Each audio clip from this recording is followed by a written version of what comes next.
नमस्कार, मैं जीवन वर्मा आपका इस यूट्यूब चैनल पर बहुत बहुत स्वागत और अभिनंदन करता हूं। और पिछले जैसे कि हमने यहां पर इस यूट्यूब चैनल के माध्यम से कक्षा 11th की क्लास की केमिस्ट्री को कंप्लीट ही कर रहे हैं। हमारा चैप्टर नंबर 4 चल रहा है और उस चैप्टर नंबर 4 में chemical bonding in molecular structure यानी रासायनिक आबंधन और आणविक संरचना वाला जो चैप्टर है उसको कंप्लीट ही कर रहे हैं। तो हमने पिछली वीडियो या पिछली क्लास में हमने देखा था कि हमारे अतिव्यापन क्या होते हैं और सिग्मा और पाई बंध क्या होता है। इस क्लास में हम देखेंगे कि जो हमारा संकरण है वो संकरण क्या होता है, यानी हाइब्रिडाइजेशन क्या होता है। संकरण के बारे में हम यहाँ पर समझेंगे। तो देखिए, यहाँ पर जो संकरण होता है वो कक्षकों के बीच में होता है, ना कि इलेक्ट्रॉनों के बीच में होता है। तो लगभग समान ऊर्जा वाले कक्षक, यानी कौन सा होने चाहिए, लगभग समान ऊर्जा वाले कक्षक और भिन्न आकृति वाले कक्षक जब संकरित या संयुक्त होकर समान ऊर्जा व समान आकृति वाले एक नए कक्षकों का निर्माण करते हैं तो उसे ही क्या कहा जाता है, संकरण कहा जाता है। तो यहाँ पर हाइब्रिडाइजेशन होता है, कक्षकों के बीच में होता है, उनसे सिग्मा और कहीं से पाई बंध का निर्माण भी होता है। तो किस प्रकार से संकरित कक्षक होते हैं या निर्मित होते हैं उनके बारे में हम इस क्लास में यहाँ पर देखेंगे। तो देखिए, यहाँ पर जो संकरण है उसकी डेफिनेशन दी हुई है, लगभग समान ऊर्जा वाला है। इन्हें लगभग समान ऊर्जा का मतलब होता है, यदि मान लीजिएगा कोई एटम से है, मान लीजिएगा हमारे पास में कार्बन है और उसका एटॉमिक नंबर 6 है। तो यहाँ पर हम देखें कि इसका इलेक्ट्रॉनिक विन्यास अगर हम करते हैं तो 1s2 होगा और यहाँ पर हो जाएगा हमारा 2s होगा और इसी के बाद में हो जाएगा हमारा 2p होगा। तो यहाँ पर हम देखेंगे कि ये इसमें 2 इलेक्ट्रॉन्स होंगे, 2 और 2 4, 5 और 6। तो यदि संकरण होगा तो लगभग इन दोनों कक्षकों के बीच में ही होगा, यानी S और P के बीच में ही होगा, यानी इसके बीच में या इन सभी के बीच में नहीं होगा, क्योंकि इसकी एनर्जी यहाँ पर पहली कक्षा है तो इसकी एनर्जी अलग है और इन दोनों की ऊर्जाएं लगभग क्या है, समान है। क्योंकि ये भी जो ऑर्बिटल है 2s, ये कौन सी कक्षा का है, तो ये दूसरी कक्षा का है और दूसरी कक्षा का क्या है, यहाँ पर p है। तो यहाँ पर जो s है उसका आकार गोलाकार होता है और p का डमलाकार होता है, यानी इस प्रकार से ये क्या करते हैं, आपस में संकरित कक्षक हो जाते हैं। अब संकरित कक्षक में क्या होता है, जैसे कि हमने अभी इसमें देखा तो इसमें यहाँ पर एक एकाकी इलेक्ट्रॉन युग्म है बाह्यतम कोश में और 2 यहाँ पर बंधे इलेक्ट्रॉन्स हैं, यानी जो बंध बनाने में भाग ले सकते हैं। एक्चुअल में ये इसी प्रकार से होना चाहिए। इसी प्रकार से अगर हम देखें तो बोरान का जो एटॉमिक नंबर होता है या बेरिलियम का देखें तो बेरिलियम का कितना होता है, 4 होता है। अगर हम देखें इसका इलेक्ट्रॉनिक विन्यास तो इसमें भी क्या होता है हमारा 1s और इसका होता है हमारा 2s और ये 2p यहाँ पर रिक्त ऑर्बिटल रहेगा। तो इसमें 2 और 2 4 हो जाएंगे। तो अगर हम देखें तो इसमें एक भी मतलब बॉन्ड पेयर नहीं है, यानी अयुग्मित इलेक्ट्रॉन नहीं है, युग्मित इलेक्ट्रॉन है। इसमें 2 अयुग्मित इलेक्ट्रॉन है और यहाँ पर लोन पेयर 1 है, यानी एकाकी इलेक्ट्रॉन युग्म 1 है। तो अगर देखा जाए तो ये 2 बंध बनाएगा, ये बंध नहीं बनाएगा, लेकिन एक्चुअली में ऐसा नहीं होता है। ये क्या करते हैं, यहाँ से कुछ एनर्जी ले लेते हैं। जब इनको एनर्जी दी जाती है तो यहाँ से इलेक्ट्रॉन उत्तेजित होकर अगली वाली जो कक्षा होती है उसमें प्रवेश कर जाते हैं, यानी उच्च ऊर्जा वाले ऑर्बिटल में प्रवेश कर जाते हैं। जैसे यहाँ से एक इलेक्ट्रॉन उत्तेजित होगा और इसके रिक्त ऑर्बिटल में पहुँच जाएगा, इसी का एक इलेक्ट्रॉन यहाँ से उत्तेजित होगा और ये यहाँ पर p ऑर्बिटल में पहुंच जाएगा, यानी रिक्त ऑर्बिटल में पहुंच जाएगा। अगर हम संकरण की बात करें तो फिर इनमें s और p इन दोनों में ही संकरण होगा। इसमें एक s लेगा भाग और 3 p लेगा भाग। तो यहाँ पर जो संकरण होगा वो हो जाएगा हमारा sp3 संकरण। यदि हम इसकी बात करें कि इसमें कौन सा संकरण होगा तो यहाँ पर एक s ऑर्बिटल दिख रहा है हमें और एक p ऑर्बिटल दिख रहा है। तो यहाँ पर जो संकरण होगा वो s और p ऑर्बिटल के मध्य में होगा। तो इस प्रकार से क्या होता है, इनके मध्य में संकरण संपन्न होता है, यानी कक्षकों के बीच में संकरण होता है, ना कि इलेक्ट्रॉनों के बीच में। अब हम देखते हैं कि जो हमारा संकरण है, इस संकरण में जो नियम है, कुछ नियमों का पालन भी किया जाता है। तो हम उन नियमों को यहाँ पर पॉइंट से देखेंगे। देखिए, सबसे पहले जो दिया है संकरण के नियम है, संकरण में भाग लेने वाले ऑर्बिटल लगभग समान ऊर्जा वाले होने चाहिए। लगभग मैंने अभी बताया आपको कि इसकी एनर्जी 1s की अलग है क्योंकि ये पहली कक्षा का है, दूसरी कक्षा का 2s है और ये 2p है।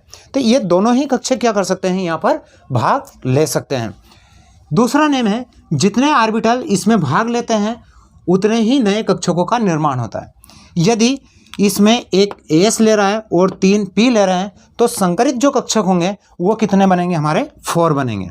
इसमें एक s ले रहा है, एक p बन रहा है, तो यहाँ पर संकरित जो कक्षक होंगे वो कितने बनेंगे, 2 बनेंगे।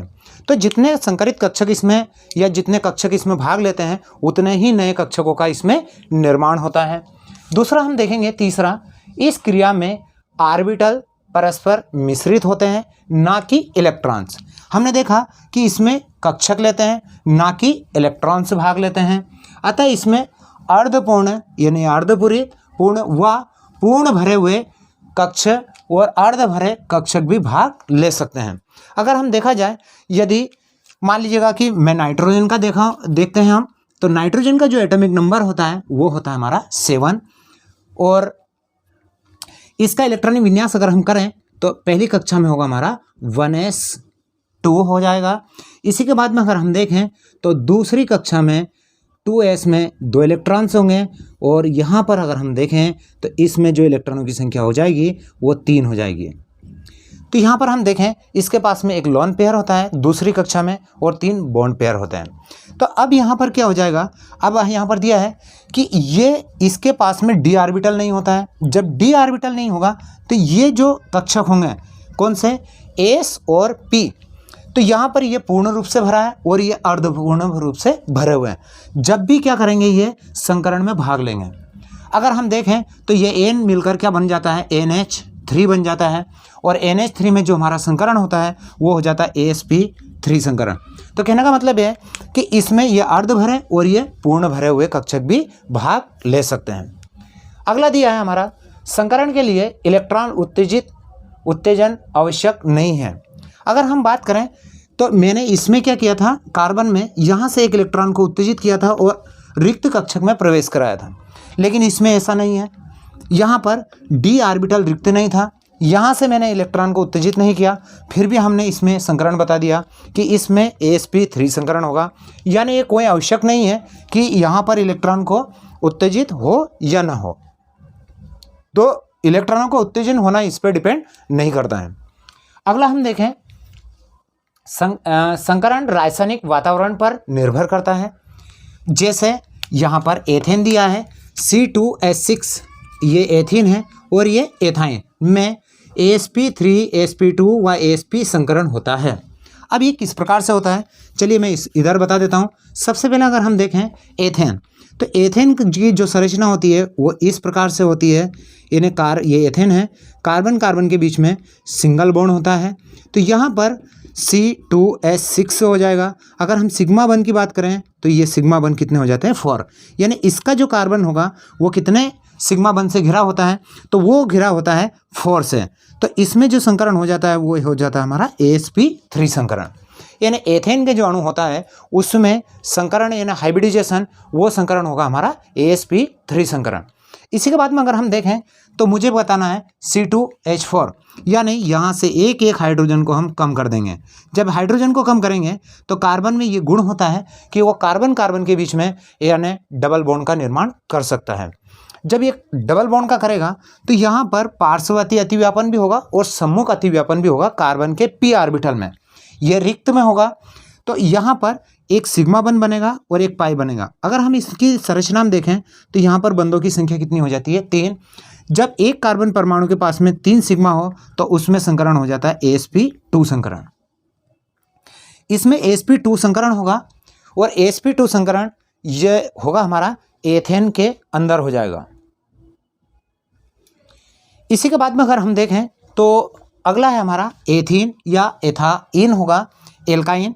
तो इसमें दो हाइड्रोजन और कम कर दिए गए हैं, यानी ये हाइड्रोजन भी कम कर दिया गया और ये हाइड्रोजन भी कम कर दिया गया। तो अब ये है हमारी संरचना इसकी। तो अगर हम देखें तो इसमें जो होगा ये ने 2 पार्श्व में होंगे और एक सम्मुख पर होगा। तो इस कार्बन कार्बन के बीच में जो बंध का निर्माण होगा वो ट्रिपल बॉन्ड बन जाएगा। तो 2 तो पाई बंध बनेंगे और एक सिग्मा। तो इस कार्बन के बीच आसपास अगर हम देखें तो 2 सिग्मा बन रहे हैं, तो संकरण होगा हमारा AsP संकरण। यानी इसके मध्य में जो संकरण होता है वो हो जाता है हमारा AsP संकरण। इसी के बाद में अगर हम बात करें तो अगला देखें हम संकरण दर्शाने के लिए भाग लेने वाले कक्षकों के ऊपर उनकी क्या लिख देते हैं, संख्या लिख देते हैं। जैसे मान लीजिएगा कि ये लिखा है AsP संकरण, AsP2 लिखना है मुझे तो ये 2 यहाँ पर लिखूँगा। इसी प्रकार से मैं AsP3 इस प्रकार से लिखूँगा। तो संकरण यानी जो कक्षक हैं उनके ऊपर ही मैं क्या लिख दूंगा, उनके संख्या लिख दूंगा। इसी के बाद जैसे AsP, AsP2, AsP3, AsP3D, AsP3D2, AsP3D3 आदि संकरण होंगे। अगला है जो हमारा 7 पॉइंट है, संकर कक्षकों से निर्मित बंध अपेक्षाकृत अधिक प्रबल होते हैं। यानी इनसे अगर कोई बंध का निर्माण होगा तो वो बंध क्या होगा, यहाँ पर प्रबल होगा। जैसे मेथेन में होता है कि जो कार्बन परमाणु होता है वो कार्बन परमाणु यानी दूसरे हाइड्रोजन से सिग्मा बंध के द्वारा बंधे होते हैं, और यहाँ पर जो सिग्मा बंध होगा वो बहुत ही क्या होता है, प्रबल बंध होता है। तो हम देखें कि किस प्रकार से कक्षकों में अतिव्यापन होता है, या कक्षकों में अतिव्यापन भी होता है, साथ में ये क्या करते हैं, एक संकरित अवस्था का निर्माण भी करते हैं और नए संकरित कक्षकों का निर्माण करते हैं। तो ये हो गए हमारे संकरित कक्षक हो गए। अब हम देखेंगे कि संकरण कितने प्रकार का होता है। तो जब तक आप इन सभी को, ये जो नियम है संकरण के, इन सभी नियमों को आप नोट कर लीजिएगा। और इसी के बाद में हम पॉइंट से यानी संकरण हमारे कितने प्रकार के होंगे, AsP संकरण, AsP2 संकरण और AsP3 संकरण, AsP3D संकरण, AsP3D2 संकरण, AsP3D3 संकरण। तो इन संकरणों के हमको प्रकारों को अब देखना है। तो चलिए आप जब तक इनको नोट कर लीजिएगा।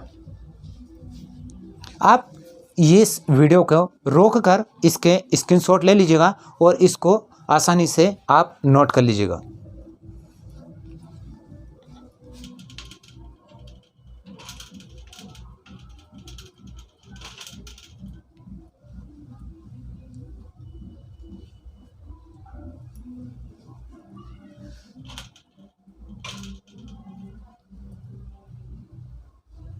चलिए अब हम संकरण के प्रकारों को यहाँ पर नोट करते हैं।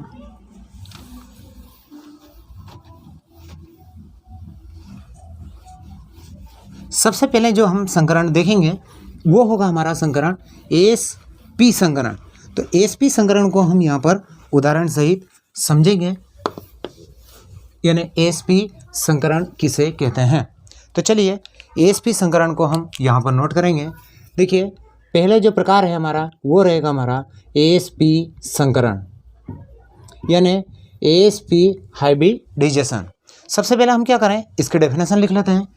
इस प्रकार के संकरण में एक S कक्षक व एक P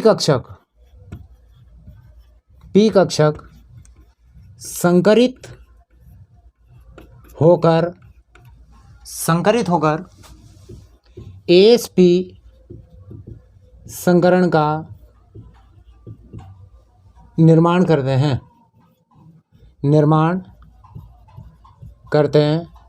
हैं। इसमें अणु की आकृति किस प्रकार से हो जाएगी, तो वो हो जाती है रेखीय होती है, और जब उसकी आकृति रेखीय होती है तो बंध कोण 180 डिग्री का हो जाता है, 180 डिग्री का हो जाता है। तो किस प्रकार से उसकी आकृति को भी हम यहाँ पर संकरण के माध्यम से समझेंगे।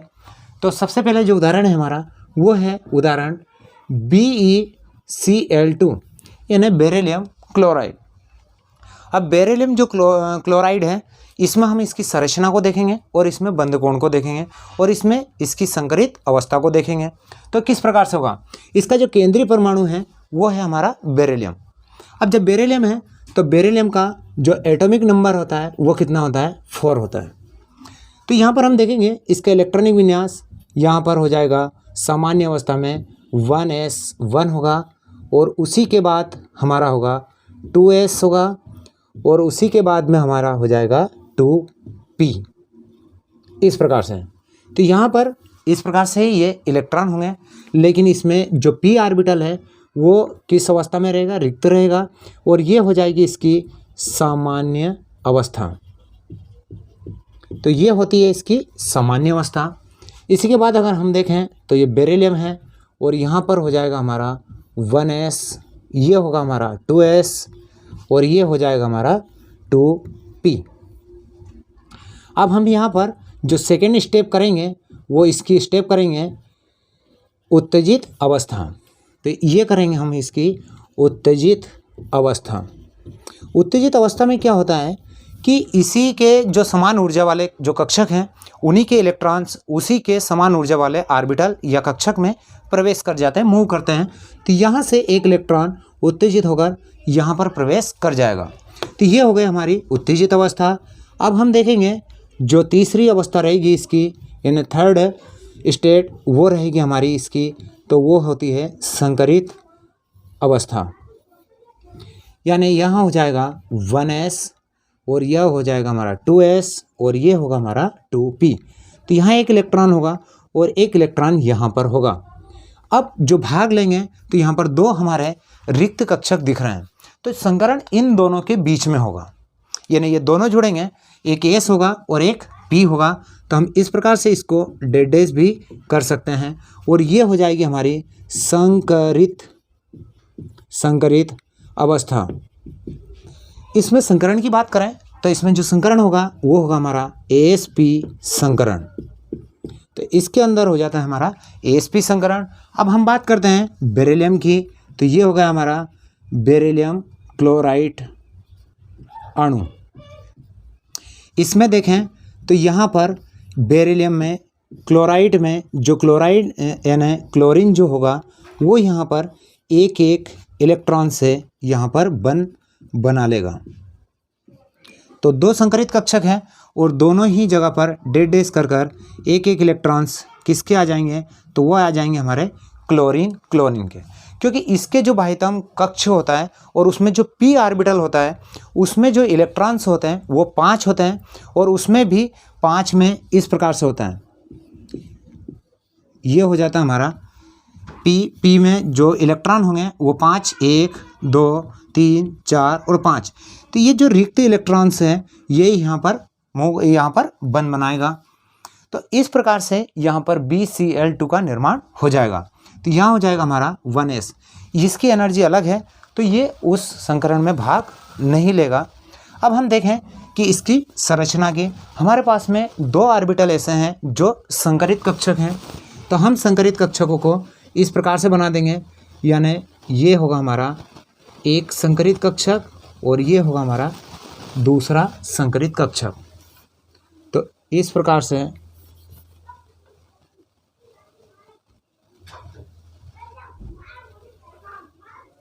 ये होगा हमारे संकरित कक्षक और इसमें ये इस प्रकार से लूपिंग हो जाती है। तो ये दो है हमारे पास में संकरित कक्षक। कौन से? ये वाला है। इसी के बाद में हमारा क्लोरीन का p कक्षक यहाँ पर संकरण करेगा और यहाँ पर इससे बन बनाएगा, अतिव्यापन भी कर लेगा। तो ओवरलैपिंग यहाँ पर होगी और यहाँ पर इस प्रकार से हो जाएगा। तो यहाँ सिग्मा बन बनेगा और यहाँ पर भी सिग्मा। ये जो अणु है ये संकरित कक्षक ये बेरिलियम के हैं और ये क्लोरीन के हैं। तो यहाँ पर भी क्लोरीन के हैं। एक इलेक्ट्रॉन इसका यहाँ पर है, एक इलेक्ट्रॉन यहाँ है, तो दूसरा इलेक्ट्रॉन यहाँ पर होगा और दूसरा इलेक्ट्रॉन यहाँ होगा क्लोरीन का। इस प्रकार से ये संरचना हो जाएगी और ये जो संरचना होती है वो हो जाएगी हमारी रेखीय संरचना। अब जब रेखीय संरचना होगी तो यानी केंद्र में हमारा होगा, बीच में बेरिलियम और इधर जो बन बनेंगे सहसंयोजी बन क्लोरीन से बन जाएंगे। तो इस प्रकार से यहाँ पर इसकी संरचना रेखीय होगी और इसमें जो बंद कोण होगा वो होगा हमारा 180 डिग्री का। तो हमने देखा यानी इसमें जो बंद कोण है ना, बंद कोण का जो होगा वो होगा 180 डिग्री का।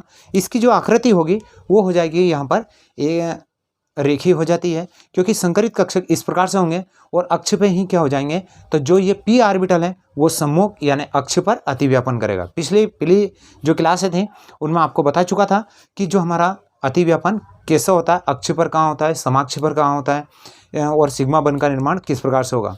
तो हम देखें, यदि इन बंधों को देखें तो ये सिग्मा होगा और ये सिग्मा होगा।